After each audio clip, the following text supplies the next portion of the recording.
Hello and welcome to Insights. This is Hari Kumar. The left government in Kerala has become paranoid after the BJP led union government started distribution of Bharat Rice in the state. After the distribution of Bharat Rice started at Thrissur, a panic stricken Kerala Food Minister G.R. Anil termed it a political gimmick election ahead of Lok Sabha elections. He further warned that this act is going to destroy federalism in India. And he has much more to respond. He said he is going to convene a meeting of southern food ministers, and the comrade it seems has many plans to counter the distribution of Bharat rice. He also criticized placing a photo of Prime Minister Narendra Modi at the venue of distribution of rice. It seems the comrade ideally wants a photo of Kerala Chief Minister Pinarayi Vijayan to be placed there.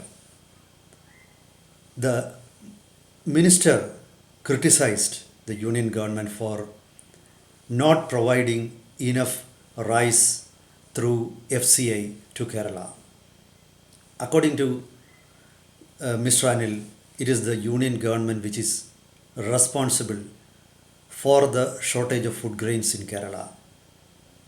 As everybody knows, Kerala is a state which faces shortage of food grains.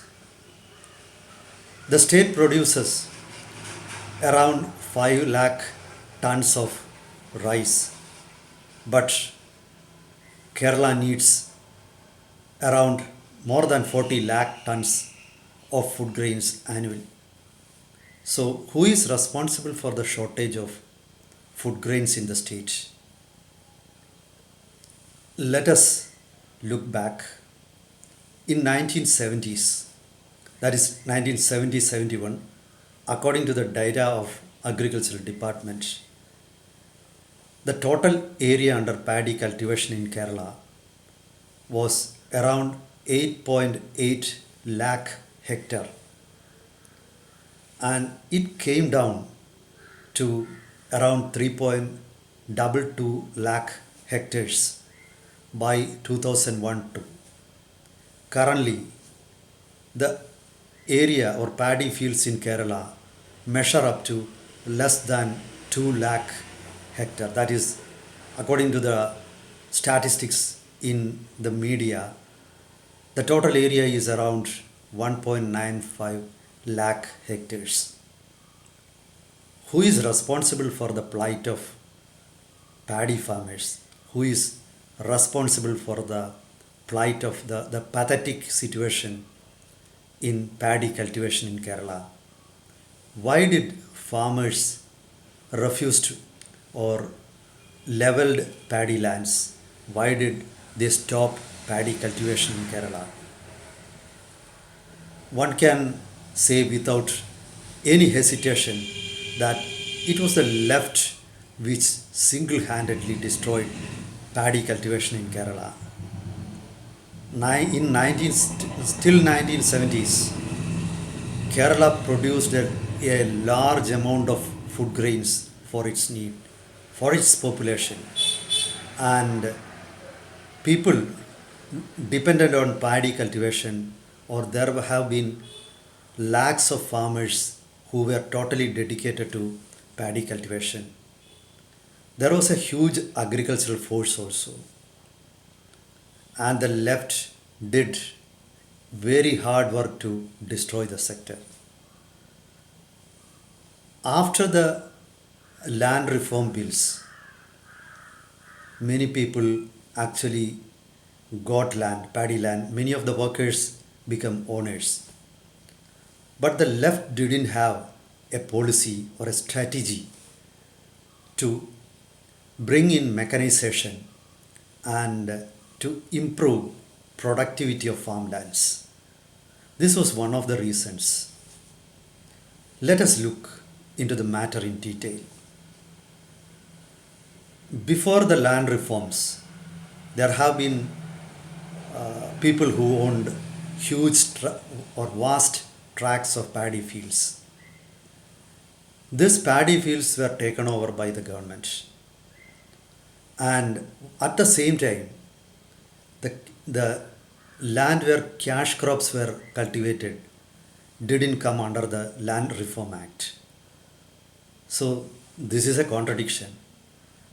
And the new reality, that is the divided paddy fields, of course, decreased the productivity as well as profitability in the state. Mechanization of paddy fields was a solution to that. However, the left fought the mechanization tooth and nail. They refused to introduce tractors in Kerala. They refused to introduce harvest machines. They refused to invest sowing machines. And eventually, agricultural laborers disappeared from the field. But the left has no solution. Now the left is not against mechanization of agricultural sector, but now there is no paddy field. Now nobody is willing to cultivate paddy. And in many areas, paddy is cultivated with the help of Bengali laborers in Kerala. So look at the contradiction. Look at the irony. In Kuttanad, there have been, which is one of the rice bowls of Kerala, where huge quantities of paddy is produced. Now the situation is pathetic. Even recently, a farmer named Prasad committed suicide at Tagari in Kuttanad. The government has failed not only in promoting agriculture, in the procurement also the government has totally failed. And the farmers say they are not being paid money for the paddy procured on time. And another problem is that the way the government reimburses or pays farmers is shocking.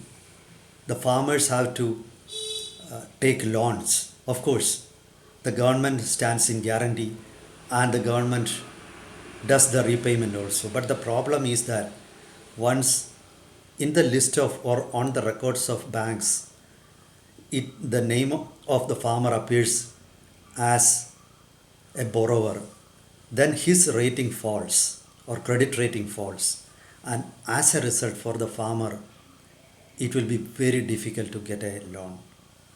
This is one of the problems faced by paddy farmers. Then there is shortage of laborers, lack of capital for buying machinery.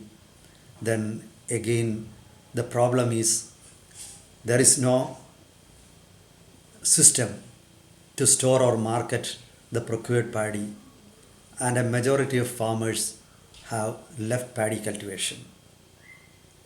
So Kerala is totally dependent on neighboring states for purchasing rice. And the problem there is that in the neighboring states like Tamil Nadu, Andhra Pradesh, or Karnataka, it's a lobby of cooperatives or mill owners or middlemen who control paddy trade, and they can raise the price artificially, and they does that also.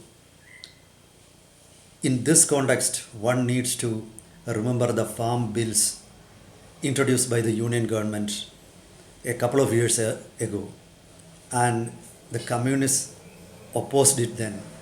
Actually, the farm bill would have benefited both farmers and consumers, and Kerala would have benefited greatly from it because Kerala is a net purchaser. So, who is responsible for the present rice food grain shortage in Kerala? It is the left only. Only the left is to be blamed. In the earlier periods, farmers had to undergo umpteen or countless difficulties because of the militant trade unionism of the left in paddy fields of Kerala.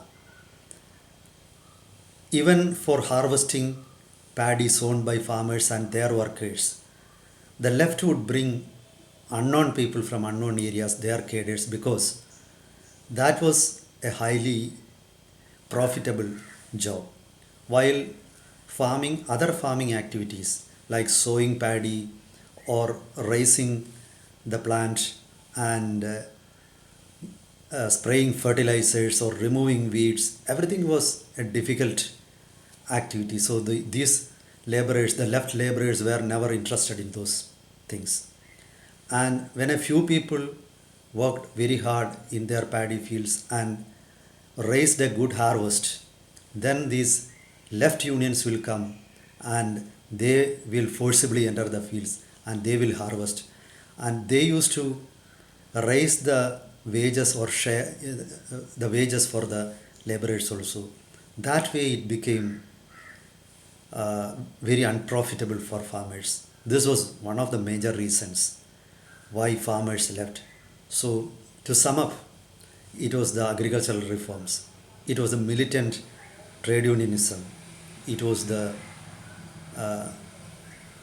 anti farmers policies. All those things adversely affected farmers in Kerala and they stopped farming.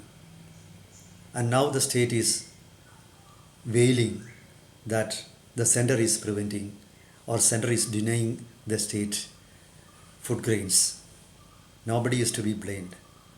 Actually, the Kerala food minister needs to be grateful to the central government for distributing Bharat Rice, and this is a boon to millions of common man, and Kerala is benefiting out of it.